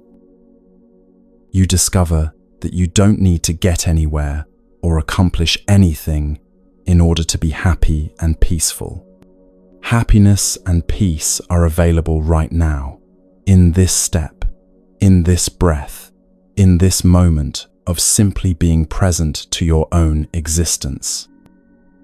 This realization is profoundly liberating because it means you can stop postponing your life, stop waiting for the right circumstances to be content. Every step declares your intention to be present to your life as it's actually happening, rather than lost in mental stories about how it should be different. Every step is a small rebellion against the forces that profit from your distraction and dissatisfaction. Every step is a choice to inhabit your own existence fully, rather than living as a visitor in your own life. And here's where the magic spreads beyond your individual experience and begins to touch everyone around you. When you move through the world with this quality of presence, this groundedness in your own being, others feel it immediately. Your peaceful steps create ripples of peace that extend far beyond what you might imagine possible.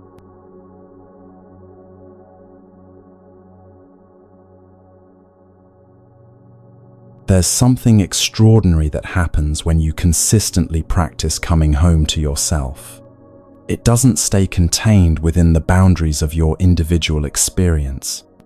Like a stone dropped into still water, the peace you cultivate within yourself creates ripples that extend far beyond what you might imagine possible.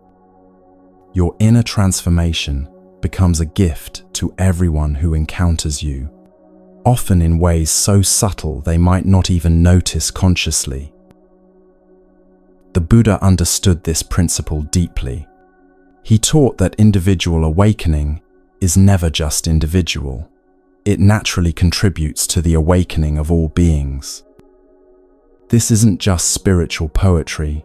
It's something you can observe directly in your daily relationships and interactions. When you're anxious and scattered, the people around you tend to become anxious and scattered. When you're rushed and impatient, others feel pressured to hurry. When you're lost in worry about the future or regret about the past, the people you're with feel your absence even when you're physically present. Your inner state broadcasts itself constantly, influencing the emotional atmosphere of every space you enter. But the opposite is equally true and far more powerful.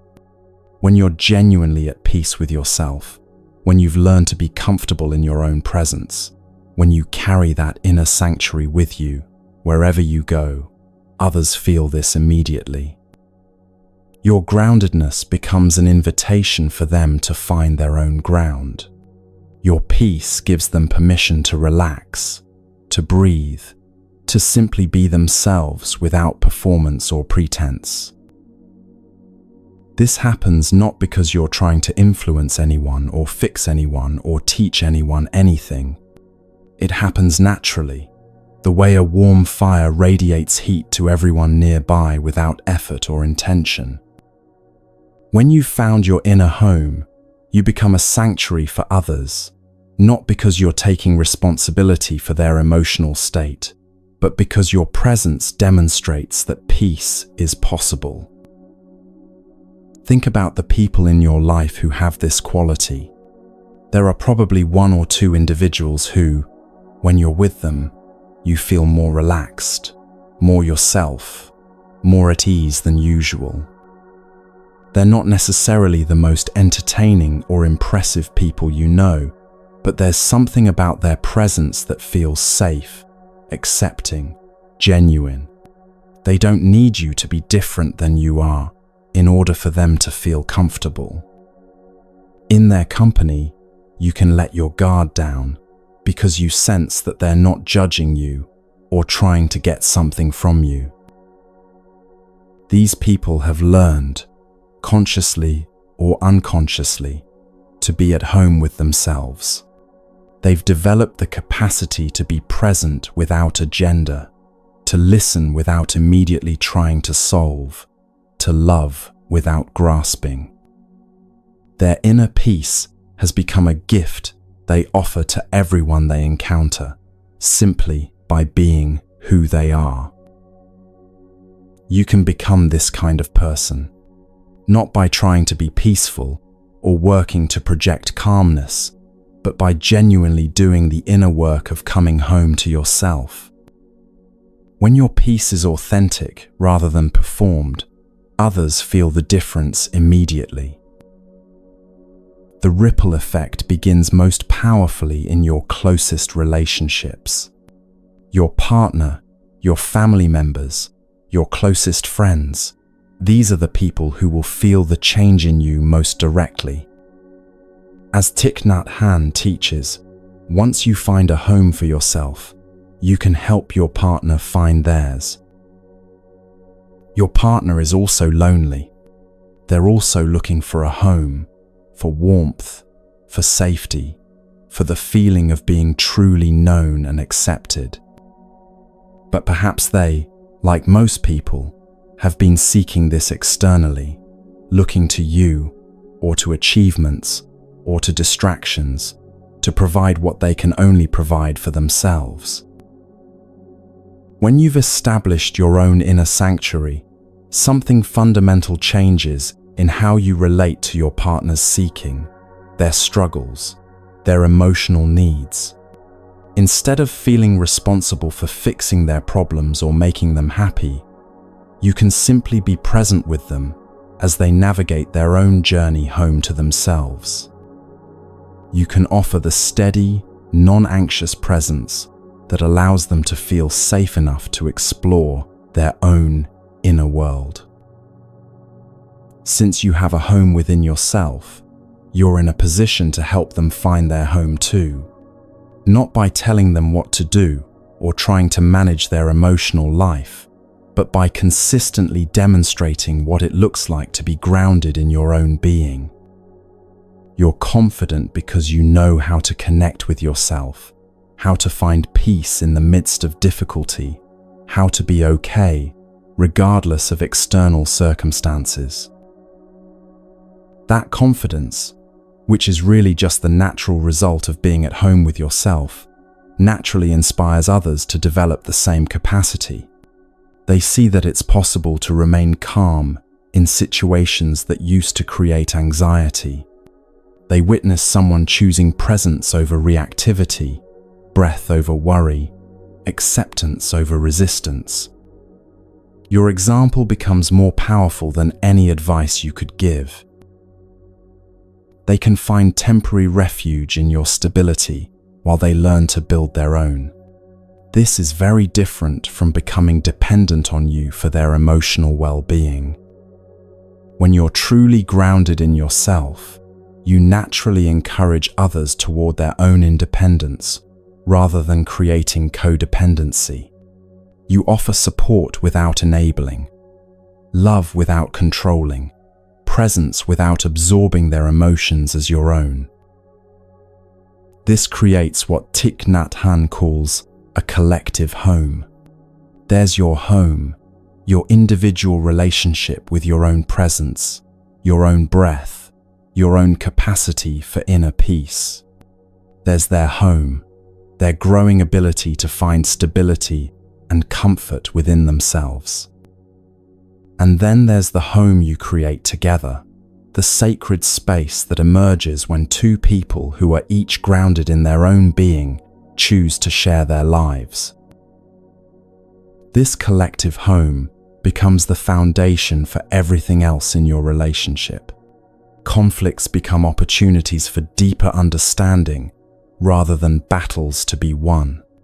Differences become sources of richness rather than threats to be defended against.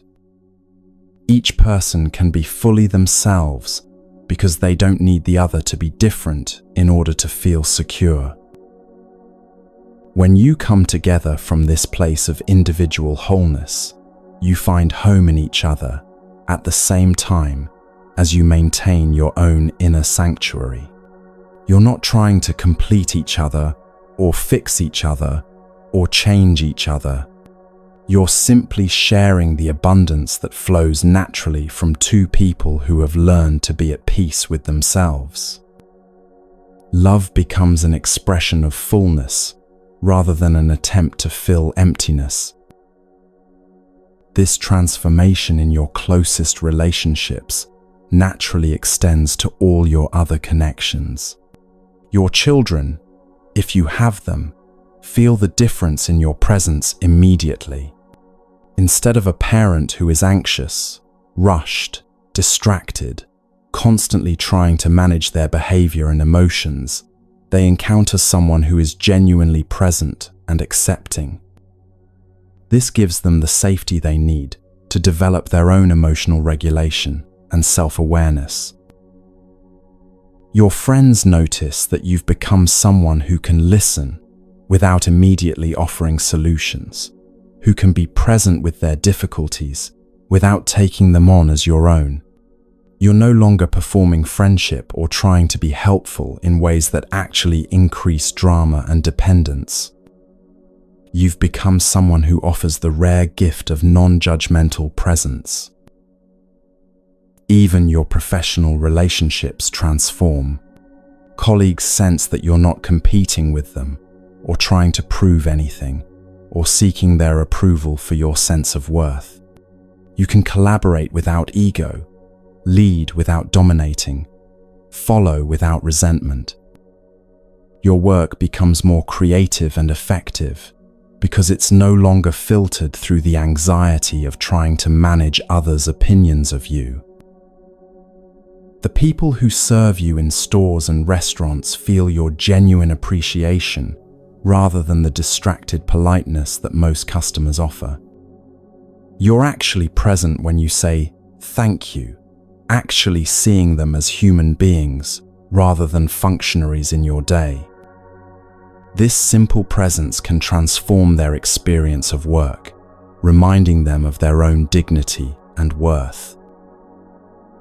This is why the Buddha's teaching about individual transformation is so relevant to our collective crisis of connection and meaning. We often think that social change requires grand gestures, political movements, systemic overhauls. While these things may have their place, the Buddha understood that the most profound transformation happens when individuals take responsibility for their own inner life and, by extension, the quality of presence they bring to every interaction. If you want to help society, if you want to help your community, if you want to contribute to healing the world, you have to start with yourself. This isn't selfishness. It's the most generous thing you can do. When you have established a true home within yourself, when you have genuine happiness and safety and fulfillment that doesn't depend on external circumstances, then you're in a position to go to others from a place of abundance rather than neediness. Your peace becomes a love letter to the world. Every moment you choose presence over distraction, every time you respond with calmness instead of reactivity, every breath you take in mindful awareness, these become gifts to the collective human experience. You're demonstrating that peace is possible, that happiness doesn't require having everything go your way, that human beings can learn to be at home in their own existence. This is the way prescribed by the Buddha for healing our individual and collective suffering. Everything begins with yourself. Not because you're more important than others, but because you're the only person you can actually transform. You can't force others to find peace, but you can become so peaceful yourself that your very presence reminds them of their own capacity for tranquility. The ripples of this transformation extend in ways you may never fully know. Someone observes your patience in a difficult situation and remembers that they too can choose how to respond rather than simply react. A child witnesses your kindness to a stranger and learns that this is how humans can treat each other. A colleague notices your ability to remain calm under pressure and begins to question their own habits of stress and urgency. You become living proof that the alternatives to anxiety, anger, and disconnection are not just possible, but practical. In a world that often feels chaotic and overwhelming, your groundedness becomes an anchor point for others. Your consistent choice to return to presence, rather than getting lost in mental drama, shows others that they too have this choice available to them. This doesn't mean you become perfect or never experience difficult emotions or challenging situations. It means you've developed the capacity to remain connected to your inner sanctuary, even when life becomes turbulent. Others watch how you navigate difficulties with grace and presence, and they begin to believe that they too might be capable of this kind of resilience. The healing spreads not through preaching or teaching or trying to convince anyone of anything, but simply through authentic demonstration. You show rather than tell. You embody the possibility rather than talking about it. Your life becomes a gentle invitation for others to remember their own capacity for peace and happiness. In our hyper-connected but emotionally disconnected world, this kind of authentic presence is desperately needed. People are hungry for real connection, for genuine peace, for the experience of being truly seen and accepted. When you offer this through your own grounded presence, you're providing something more valuable than any advice or assistance you could give. Your peaceful steps create footprints that others can follow back to their own inner home. Your conscious breathing reminds others that they too have access to this simple but profound practice. Your ability to be present without agenda gives others permission to stop performing and simply be themselves. Your inner sanctuary becomes a beacon for those who have forgotten that such a place exists within them. This is how individual healing becomes collective healing. This is how personal transformation contributes to social transformation.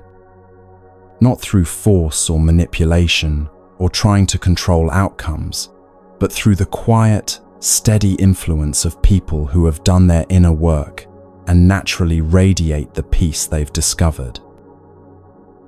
The Buddha's vision was not of isolated individuals achieving personal enlightenment, but of awakened beings, naturally awakening others through their very presence. When you find your way home to yourself, you become a guide for others who are still lost. When you learn to love yourself authentically, you become capable of loving others without condition. When you discover peace within your own being, you become a source of peace in a world that desperately needs it. This is the most practical compassion available to human beings. Rather than trying to save the world through activism that comes from anxiety and anger, rather than attempting to fix others from a place of your own unhealed wounds, you take responsibility for your own inner life.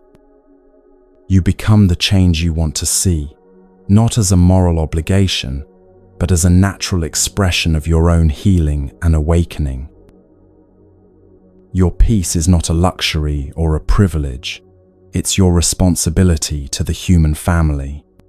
Every moment you choose consciousness over unconsciousness, love over fear, presence over distraction, you're contributing to the collective possibility for peace on this planet.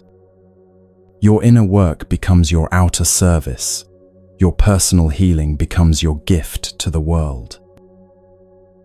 And as more people discover this path, as more individuals learn to come home to themselves and naturally radiate that homecoming to others, something beautiful begins to emerge. A new way of being human together, based not on neediness and manipulation and trying to get something from each other, but on the abundance that flows naturally from people who have found their own inner source of happiness and peace. This is the Buddha's ultimate teaching for our time, that the healing our world needs begins with the healing you offer to yourself and spreads outward in ways more powerful and far-reaching than any other force available to human beings.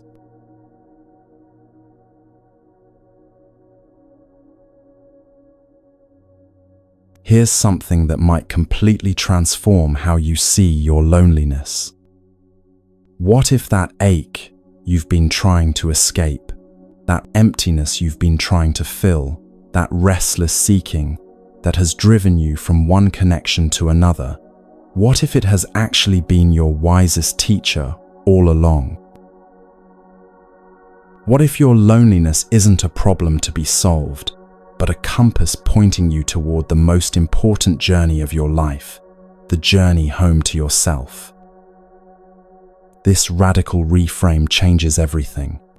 Instead of seeing loneliness as evidence that something is wrong with you, you begin to recognize it as evidence that something in you is still awake, still seeking, still remembering that there's a deeper way to live than the surface-level connections our culture offers. Your loneliness has intelligence. It knows the difference between real nourishment and empty calories, between authentic connection and digital simulation, between being truly seen and simply being observed. When you feel lonely in a crowded room full of social media, friends, that loneliness is giving you accurate information about the quality of connection available there.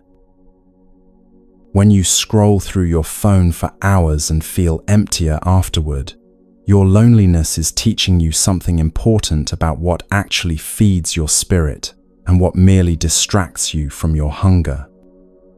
When you have a conversation that stays entirely on the surface and feel unsatisfied despite the social interaction, your loneliness is pointing you toward your deeper need for authentic intimacy. The discomfort of loneliness has been trying to get your attention, to wake you up from the trance of believing that more external connections will solve an internal problem. It's been serving as a faithful messenger, delivering the same message over and over. This way doesn't lead home. What you're seeking can't be found outside yourself. Turn around and look within. But we've been taught to see loneliness as the enemy, something to be avoided, escaped, medicated, distracted from at all costs. We've learned to fear the very feeling that might be our greatest teacher, our most reliable guide back to ourselves. No wonder we feel lost. We've been running away from our own internal compass. Think about your journey with loneliness over the years. How it first appeared perhaps in childhood, when you felt different from others or struggled to fit in. How it visited you during transitions, moving to a new place, starting a new school or job, ending relationships. How it intensified in our modern world of endless connectivity that somehow left you feeling more isolated than ever. Now, looking back, can you see how your loneliness has been consistently pointing you toward the same truth. That external validation, no matter how abundant, never quite satisfied the deeper need. That surface-level socializing, no matter how frequent, never filled the emptiness. That trying to use other people to complete yourself only created more suffering for everyone involved. Your loneliness has been trying to save you from a life of endless seeking outside yourself for what you already possess within. It has been your protection against settling for connections that diminish rather than nourish you.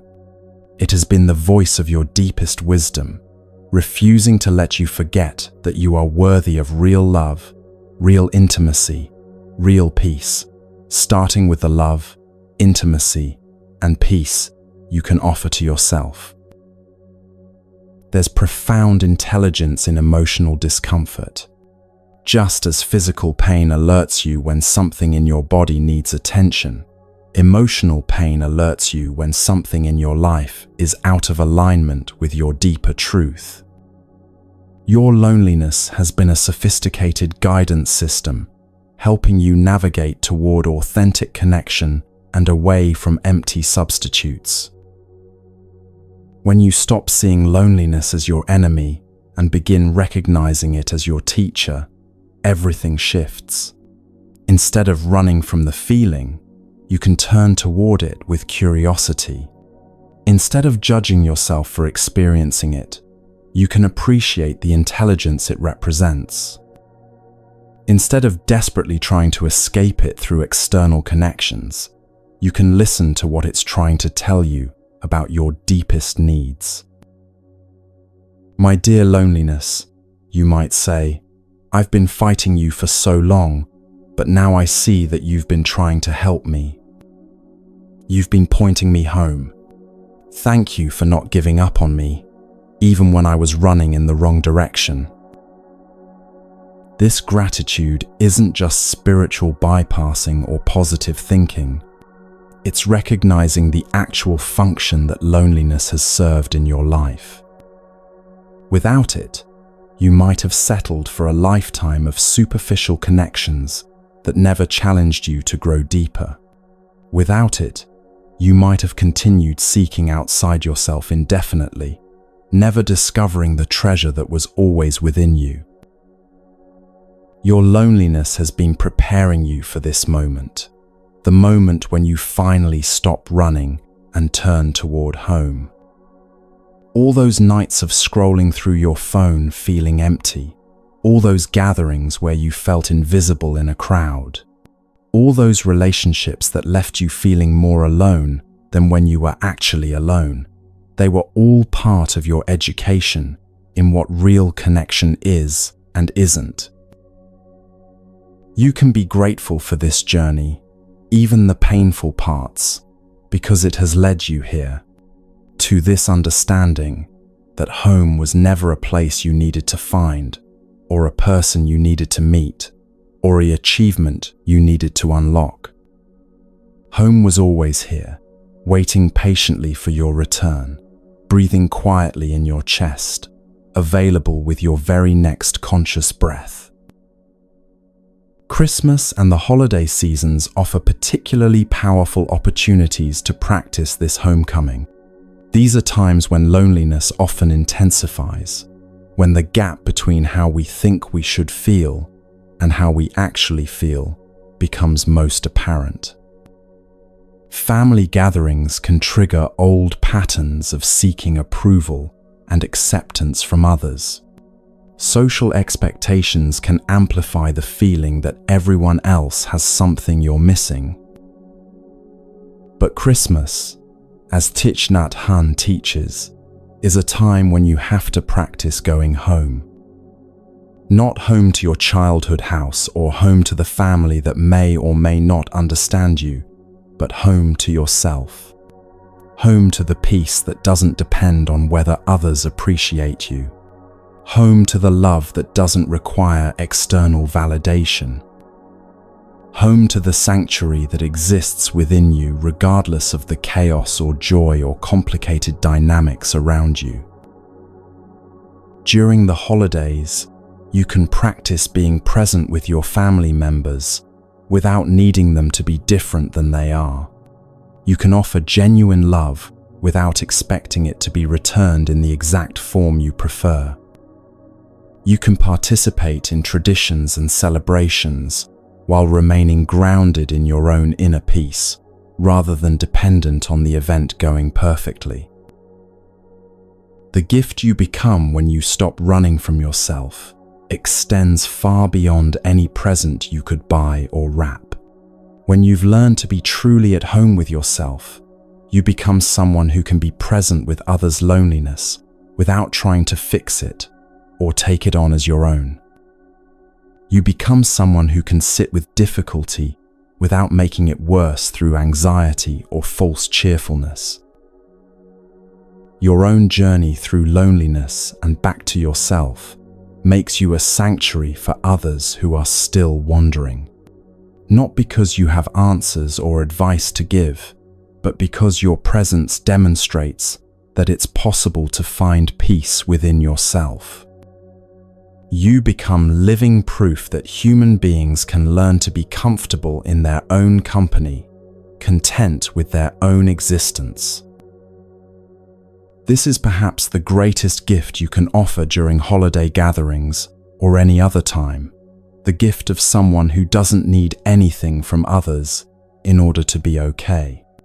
Someone who can love without grasping, listen without agenda, be present without performing. Your inner stability becomes a source of peace for everyone who encounters you.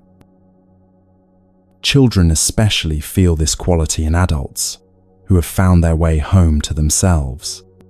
They sense immediately the difference between adults who are anxious and needy and those who are genuinely at peace. Your own inner work becomes a gift to the next generation, showing them through your example that it's possible to be human without constant suffering, to be alive without constant seeking. The practice that the Buddha offered 2,500 years ago becomes especially relevant during times of celebration and gathering.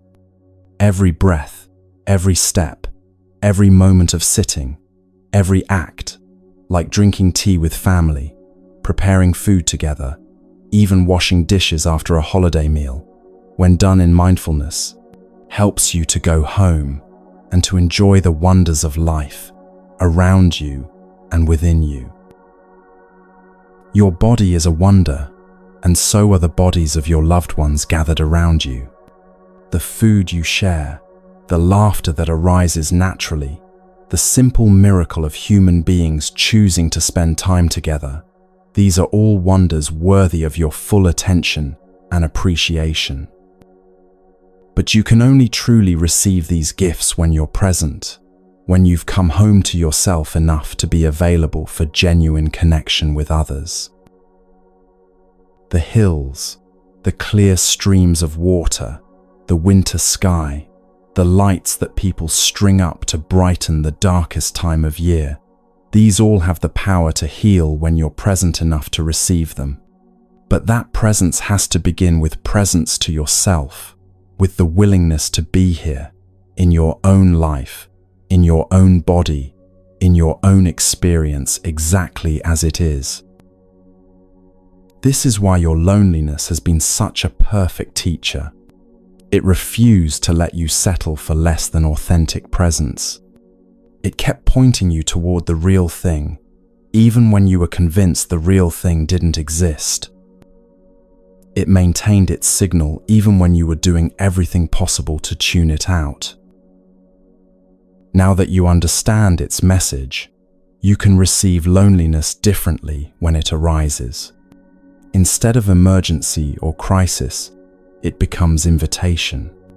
Instead of evidence of your inadequacy, it becomes evidence of your wisdom. Instead of something to escape, it becomes something to investigate with gentle curiosity. What is this loneliness trying to show me right now? What am I seeking outside myself that I could provide within? How can I come home to myself in this moment? The transformation from seeing loneliness as enemy to seeing it as teacher represents one of the most profound shifts in understanding available to human beings. It means that nothing in your experience has been wasted, nothing has been wrong, nothing has been a mistake.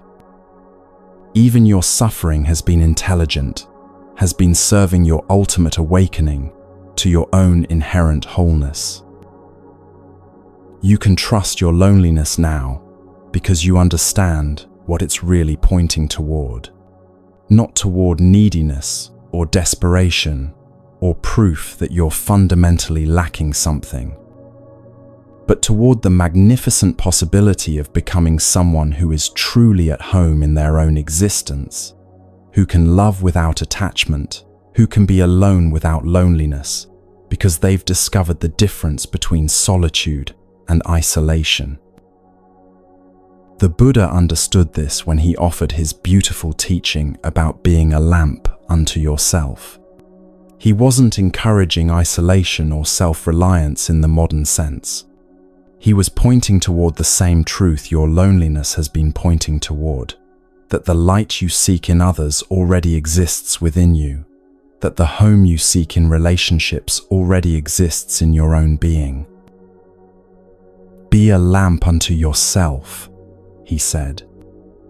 Work out your salvation with diligence. Not because you're alone in the universe, but because you're never alone when you're truly present to your own existence.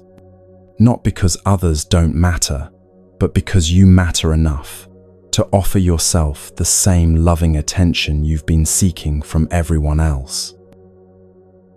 This is the gift your loneliness has been trying to give you all along, the recognition of your own inherent worth, your own capacity for peace, your own ability to be the source of the love and acceptance you've been seeking everywhere else. It has been your most faithful teacher, your most persistent guide, your most reliable friend, pointing you always in the direction of home. And now, having received this teaching, having learned to come home to yourself, you become a gift to everyone whose life you touch. Your journey through loneliness and back to yourself becomes a path that others can follow. Your peace becomes an invitation for others to find their own peace. Your homecoming becomes a beacon for all who are still wandering, still seeking, still believing they need to find outside themselves what can only be found within. Thank you, loneliness, for never giving up on leading us home.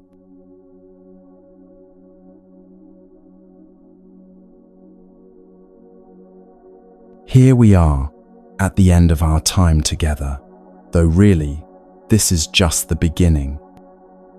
Everything we've explored, the illusion of digital connection, the ancient wisdom of coming home to yourself, the practice of mindful breathing, the art of walking meditation, the transformation of loneliness from enemy to teacher, all of this becomes real in the most simple, immediate way possible.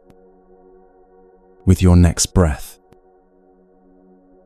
Right now, wherever you are, whatever you're doing, you can place one hand on your heart. Feel it beating steadily, faithfully, sustaining your life without any effort on your part. Take one conscious breath, not deep or special or different, just aware. Notice the air flowing in, pausing, flowing out, pausing again. In this simple act, you are already home. You don't need to wait for the perfect moment or the right circumstances or a quieter mind. You don't need to master any techniques or achieve any particular state. The journey home to yourself is always available, always beginning fresh, always as close as your next conscious breath. Every step you take from now on can be a homecoming.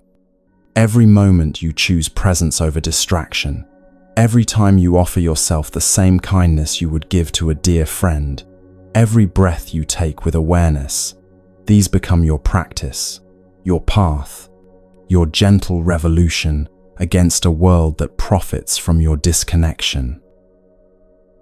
The loneliness that brought you here has served its purpose. It has led you home to the recognition that you were never actually missing anything. You were simply forgetting to look in the right place.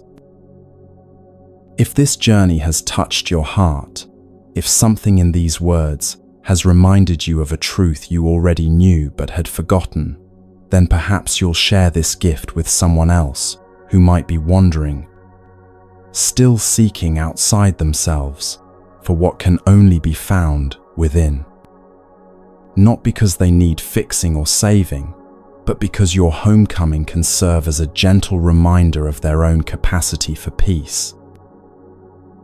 The ripples of your return to yourself will spread in ways you may never fully know. Your peace will become a love letter to the world. Your presence will become a sanctuary for others. Your breath will become a prayer for all beings who are still searching for home. And in those moments when loneliness visits again, because it will, as an old friend reminding you to check in with yourself, you'll know how to greet it. With a smile, with recognition, with gratitude for its faithful service as your teacher. Hello, my dear loneliness. Thank you for pointing me home. The Buddha's ancient wisdom lives on in your willingness to come home to yourself. 2,500 years of teaching finds its fulfillment in your next conscious breath, your next mindful step, your next moment of being truly present to your own precious existence. Remember this always. You are already whole. You are already home. You are already everything you have been seeking. The journey continues with your next breath. Welcome home.